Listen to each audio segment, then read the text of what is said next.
Hindi na talaga mapigilan ang galit ni Soho sa mga takas na preso, kaya binalaan niya ito na kapag magre-resist, patay ka kaagad at idagdag mo pa ang umaapaw ngayong galit ni Lim Taegyo towards Song Soho dahil talagang sigurado siya na involve ang ating bida sa Stardust distribution. Kaya huwag na nating patagalin pa.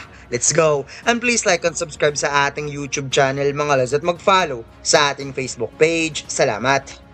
Nagsimula ang chapter na ito kung saan gumawa ng malawakang babala ang gobyerno para sa mga nakatira malapit sa Jason Correctional Facility dahil sa nangyaring large-scale breakout sa mga awakening criminals. Kaya binigyan ng warning ang lahat ng citizen na sumunod sa instruction ng mga hunter at mag-evacuate kaagad na makikitang parang nagmimistulang ghost town ng buong city na inuukupahan ngayon ng mga criminals. Ipinakita ang isang pintuan na bigla na lamang umapoy sa gitna. Nagamit ang flame power, binutasan nila ang gitna ng pintuan upang ito ay mabuksan. Pumasok ang tatlo at napawika ang isa. Mukhang walang tao dito. At napatugon naman ng isa na mukhang umalis na kaagad sila matapos marinig ang warning kanina. Kaagad nagpalit ng damit ang tatlo at napatanong nga ang isang inmate kung kaya ba talaga nilang lumaban against Hunter Association. May mga S-rank at A-rank hunter sila. Nasagot naman ng isa, mukhang nakalimutan mo ata. Hindi mo ba narinig ang plano na kapag ma-occupy nila ang city na to at kumuha ng mga hostages, wala na magagawa ang mga S-rank hunter nila. At saka may star fragment tayo. Bigay ni Dong Suk para sa atin. At dagdag pa niya, bakit naisip ng Hunter Association na isa itong iligal? Ito ay dahil na kapag ang lahat ay magiging malakas, mawawalan sila ng authority. Kaya napangiti nga ang isa na parang nagkaroon talaga siya ng pag-asa at napawikang tama ka. At base sa sinabi ni Wang Dong-suk sa kanila, mayroon din silang kakamping S-rank hunter. Biglang dumating ang isa at napasabing, "Hoy, kayong dalawa, tingnan nyo, ang daming mamahaling alak dito." Kaya napatugon nga ang isa, "Sigurado ka ba? Kailangan na nating maghanda at umalis ka agad."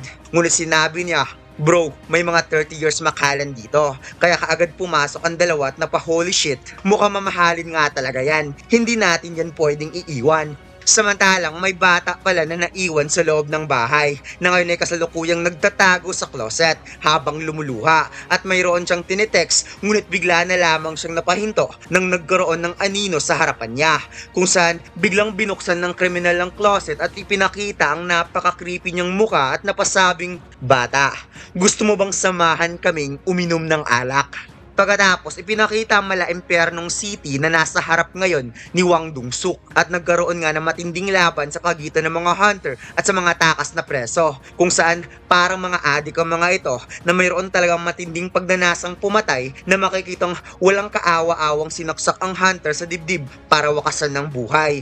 Samantalang si Wang Dong-suk ay napangiti lamang habang minamasdan ng napaka-massive na krimen at napasabing wow, napakasayang tingnan at ipinakilala na siya si Wang Dong-suk, isang sirang fugitive at proud na sinabi sa sarili na ganito kalakas ang kapangyarihan niya ngayon na kahit ang mga high-ranking prisoners ay maghihimagsik ng lagim kapag sinabi niya. May biglang lumapit kay Dong-suk at napasabing pinapahaba lang ng mga takas ang oras kaya kailangan na natin kumilos. Wika ni Dong-suk, "Isa ka lang namang tauhan ng kapatid ko, kaya huwag mo akong kinukulit." Nasagot naman itong, "Hindi ako nagtatrabaho sa kapatid mo. Tinanggap ko lang ang hiling niya na itakas ka papuntang ibang bansa. At saka, isa ka lang namang sirang awakened." At ito nga ay si Kang Tae-shik mga lads, isang birang awakened. At mukhang may tahina ata ang mukha ni Kang Tae-shik dito. And same as usual, gumagawa pa rin siya ng mga underground business. Hindi may pinta ang mukha ni Dong-suk sa galit at agad na kinwelyuhan si Tae-shik at sinabing, "Di ba isa kang B-rank? Minamaliit mo ba ako? Dahil ba nasa lower rank ako?" Habang itong si Tae-shik ay kalmado lamang at napasabi sa sarili, "Ang kapal ng mukha, sino ka sa inaakala mo para mag-istang malakas? Isa ka lang namang duwag na ayaw kumain ng star fragment dahil natatakot ka sa side effect." Napatanong sa sarili si Kang Tae-shik na what if papatayin niya ang isang to at bigla niyang naalala ang sinabi sa kanya ni Wang Dong-su na ang labanan ng Hunter Association ay hindi niya talaga trip kaya gagawa tayo ng palusot para pag-alsahin ng mga preso at maghasik ng kaguluhan at habang abala ang lahat sa gulo, dalhin mo sa akin ng kapatid ko at tapos na ang usapan at biglang ipinaramdam ni Dong-su ang kanyang matinding bloodlust na napawikang, "Alam mo na kung ano ang mangyari kung mabibigo ka." Napabuntong hininga na lamang si Kang Taishek at sinabi sa sarili na hindi niya pwedeng banggain ng isang S-rank awakened, kaya itinaas niya ang kanyang kamay at sinabing, "Sige na, pasensya na, dalhin na kita sa kapatid mo, gaya ng gusto mo." Pagkatapos, lumipat ang eksena sa rooftop ng Hunter Association building at ipinakitang handa na nga ang chairman para labanan ng napakamassive na prison break. Napawika itong si Choi Jong-in na ngayon lang ulit siya nakipaglaban kasama ang chairman simula pa nung nangyari ang Great Catalysm. Nasagot naman ni Jin Chul na hindi siya pwedeng basta lang na manood habang naghihirap at nagdurusa ang mga tao. Napatanong si Hunter Choi kung ano ang nangyari sa mga poses na suot ng mga preso. Napaliwanag ni Jin Chul na ang control center sa loob ng kulungan ay tuluyang nawasak na kung sino. At bukod pa ron, ilang hunters na konektado sa Hunter Association ay misteryosong inatake malapit sa lugar, kaya may ilan nang nasa kritikal na kondisyon. Parang nagtataka si Hunter Choi na ang control center ay pinamumunuan ng A-rank, winasak lang ng ganon. At kung ang mga salarin sa lugar ay gumagamit ng star fragment, ibig sabihin may isang malakas na tao ang nasa likod nito. At may biglangang dumating at napasabing, in that case, totoo nga talagang may utak sa likod ng lahat ng kaguluhang ito. Nagpasalamat si Woo Jin Chul sa pagdating ni Lim Tae-gyo at sobra niyang na-appreciate ang cooperation nito. At inis nga na sinabi ni Lim Tae-gyo na sabi nila hindi tumugon si Song Soho sa tawag ng Hunter Association. Kaya hindi makapaniwala si Jin Chul na ginawa iyon ni Soho. At dagdag pa ni Lim Tae-gyo na nag-iwan ito ng mensahe na pupunta raw siya sa Jisan Correctional Facility. At dito ipinaliwanag ni Lim Tae-gyo na kung ang isang tao ay konektado sa illegal na pamamahagi ng Stardust ay pupunta talaga sa lugar kung saan ginamit ng mga velen ng Stardust fragment, kaya hindi na kailangang ipaliwanag pa ang lahat. Malamang nagpakita siya na nakamaskara at talagang target niyang patayin si Lee Min-sung mula pa sa simula para maitago ang sarili niyang involvement sa pamamahagi ng Stardust. At kung isama mo pa ang katotohanang nagparehistro siya bilang isang false awakened habang itinatago ang tunay niyang kakayahan, well kung ganon, isa siyang high-risk villain na makikitang hindi talaga maitago ni Lim Tae-gyo ang napakatinding galit niya towards Song Soho sa pagpatay nito kay Lee Min-sung, na sinabi pa niyang yan ang pagtatasan niya sa sitwasyon na ito, kaya balak niyang sumama sa villain suppression mission. In other words, operasyong pagpuksak sa mga kontrabida. Kaya sinabi nga dito ni Jin Chul na hindi ba pwedeng posibleng pumunta lang si Hunter Song Soho sa Jisan para tumulong. Huwi ka ni Choi Jong-in kay Lim Tae-gyo na ang sinabi mo, pagkatapos niyang mawala ng walang kahit anong bakas, bigla na lamang siya magpapakita at tatanggihan ng panyaya ng Hunter Association at agad pupunta sa Jisan. Pati yung pagtatago niya ng tunay niyang rank awaken hanggang ngayon, it doesn't make sense dahil isa lang siyang taong hindi mo mababasa, kaya mas mabuting kumilos na lamang tayo sa pag-aakalang siya ay isang high-risk villain. Samantalang, ang Apostle of Itarim ay napaisip na hindi rin niya kaya itong si Choi Jong-in. Wala siyang laban sa mga S-rank sa kalagayan niya ngayon. Kaya napatanong siya kung hindi ba ito na-anticipate ni Song Soho na ito ay mangyayari. Akala niya na dahil ipinagbabawal ng Hunter Association ng Stardust, magiging mahirap para sa kanya na ito ay kumalat. Pero tinanggap pa rin ng mga ito ang side effect. Makahanap lang ng star fragment. Dahil doon, nagagawa niyang magmasid mula sa malayo. Kaya dahan-dahan niyang hihintayin si Song Soho. Pagkatapos, ipinakitang parang naka-Godspeed itong si Soho mga lods papuntang Jisan Correctional Facility at napaisip na akala niya kapag gagamitin niya ang Beast Possession, makakarating kaagad siya.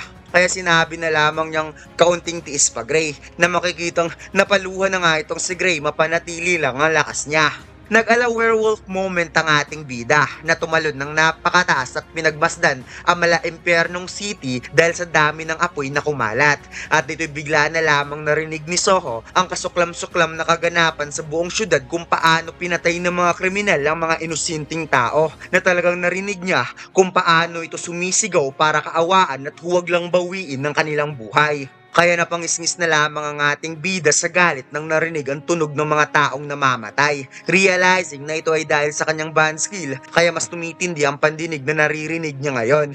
Naisip ni Soho na habang tumatagal, mas lalong lumalala ang pinsala, kaya hindi siya pwedeng magdadalawang isip. At dito'y nakita niya ang isang corner na sigurado siyang may maraming kriminal na nandito. Kung kaya't kaagad siyang naglanding pababa na makikitang sa pag-apak ni Soho sa ground ay kaagad lumabas si Gray sa katawan ng ating bida dahil hindi na talaga niya kinaya. Kaya hinintay na lang niyang safe na makalanding si Soho sa city. Tumagas ang pawis ni Soho at nagpang-abot ang kanyang hininga sa sobrang pagod habang ang mga preso ay kalmado lamang na pinagfiestahan ng mga sibilyan sa pagpapapatay at napasabing, "What the hell? Isang aso at tao ang bigla na lamang nahulog mula sa kalangitan?" Nagpasalamat si Soho kay Gray at sobra talaga niyang na-appreciate ang ginawa nito. Kaya ngayon, siya muna mag-isa ang bahala dito. Kaya pangitingan na sinabi ng mga takas na wikang, "Ano, isa ka rin bang hunter? Eh halos wala ka nang lakas. Anong magagawa mo sa lagay na yan?" Kung saan bigla na lang sumulpot sa gilid si Soho ng napakabilis na parang kidlat at nagulat na lamang siya nang nakitang bagsak na ang isa niyang kasamahan. Galit na sinabi ni Soho na kung nakatakas ka na sa kulungan, dapat sana tumakbo ka na lang. Bakit kailangan mo pang kumitil ng tao? Isang beses ko lang to sasabihin dahil wala na tayong oras. Dalawa lang ang pagpipilian mo.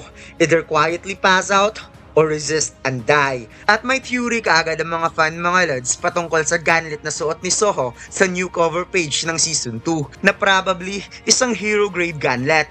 At malaki talaga ang posibilidad na ang gunlet na ito ay galing sa shadow mismo ni Wang Dongsu, isang S-rank awakened. At mukhang may masasaksihan tayong isang napakatinding laban sa pagitan ni Soho at Wang Dongsu mga lods. At kung naaalala natin, natalo siya ni Jinwoo at naging isa sa mga rank general shadow soldier at mukhang tatalunin na naman siya ng anak at gagawing shadow weapon. At dito lang nagtatapos ang chapter na ito mga lods. Huwag mo sana kalimutan mag-like, comment at mag-subscribe sa ating YouTube channel at mag-follow sa ating Facebook page. Salamat!